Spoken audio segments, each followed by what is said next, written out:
Good evening, everyone. Welcome you all to our online class of science by St. Angel's Public School. We are reading chapter 7, Air and Water, and we are going to read the topic Properties of Air today. Means वायु की विशेषताएं. Let us read about the main properties of air. चलो air की कुछ मुख्य विशेषताओं के बारे में पढ़ते हैं. Air occupies space. वायु जगह घेरती है. हम इसको प्रूव करेंगे थ्रू एन एक्टिविटी. हम इसको एक एक्टिविटी के थ्रू डिस्कस करेंगे कि और प्रूफ करेंगे कि हवा कैसे जगह घेरती है. इसके लिए हमें जो एपरेटस की ज़रूरत होगी उसमें है ग्लास, पानी का एक बाउल, कॉटन वूल. और हमें जो स्टेप्स फॉलो करने हैं, press a piece of cotton wool into the bottom of the glass. हमें एक ग्लास लेना है और उसके बॉटम, उसके पैंदे पर वूल लगा देनी है. Put the glass upside down into the bowl of water. Take the glass out. उसके बाद हमें एक बाउल लेना है पानी से भरा हुआ. उसके ऊपर हमें ग्लास को उल्टा करके रख देना है. Take the glass out. The cotton wool is dry. जब हम इस ग्लास को बाहर निकालेंगे तो इस ग्लास के अंदर की कॉटन वूल ये हमें ड्राई मिलेगी, मीन्स ये हमें सूखी मिलेगी. Now tilt the glass slightly and put it into the bowl of water. अब हमें इस बाउल के अंदर ग्लास को हल्का सा घुमाना है. Air bubbles are seen and water goes into the glass. हमें एयर बबल्स निकलते हुए दिखाई देंगे और पानी इस ग्लास के अंदर एंटर कर जाएगा. Observation and result. प्रेक्षण और परिणाम मीन्स इस एक्टिविटी के थ्रू हमने क्या रिजल्ट निकाला. इन स्टेप 2, इस स्टेप में the cotton wool are was dry because there was air in the glass and water could not go in. क्योंकि इस एक्टिविटी में क्या था, एयर ऑलरेडी ग्लास के अंदर प्रेजेंट थी, इसीलिए वाटर इसके अंदर एंटर नहीं कर पाया. In step 2 we see air bubbles, which means air escape out and water goes in the glass, which shows that air occupies a space.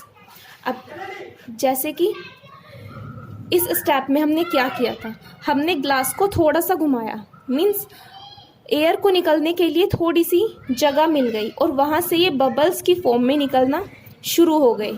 और जैसे ही इसके अंदर से हवा निकली, इसको स्पेस मिल गया और पानी इसके अंदर जाना शुरू हो गया.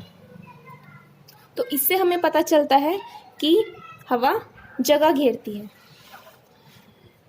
Next one property of air is air has wait. Air की नेक्स्ट विशेषता होती है कि वायु में भार होता है. अब इसको भी हम एक एक्टिविटी के थ्रू डिस्कस करेंगे. इसके लिए हमें जो एपरेटस की ज़रूरत होगी वे होंगे 2 balloons, 1 metre long stick with a string tie at the centre. इसके लिए हमें 2 बैलून्स की ज़रूरत होगी, 1 मीटर लॉन्ग स्टिक जिसके बीच में एक स्टिंग होगा. स्टेप्स, इसके लिए हमें जो स्टेप्स फॉलो करने होंगे. Fill the 2 balloons with equal amount of air. 2 balloons लेने हैं और दोनों बैलून्स में इक्वल अमाउंट में हवा भरनी है. Tie each balloon of each end to the stick respectively.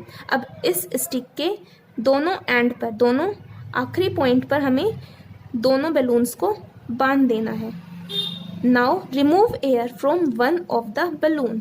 अब एक बैलून में से हमको हवा निकाल देनी है. Observation and result. अब इसमें हमने क्या पता लगाया और हमें क्या परिणाम मिला.